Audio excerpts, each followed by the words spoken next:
NEET 2018 question number 78.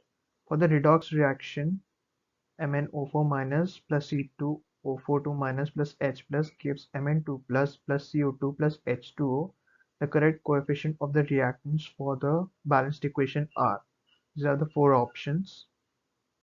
As it is a redox reaction, so the reduction of MnO4 to Mn2 plus occurs here, and the reduction oxidation of C2O42 minus to CO2 occurs here.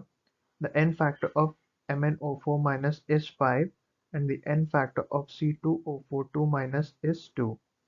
The ratio of N factors of MnO4 minus and C2O42 minus is 5:2. So the molar ratio in balanced reaction is 2:5, and the balanced equation is given by 2 MnO4 minus plus 5 C2O42 minus plus 16 H plus gives 2 Mn2 plus 10 CO2 plus 8 H2O.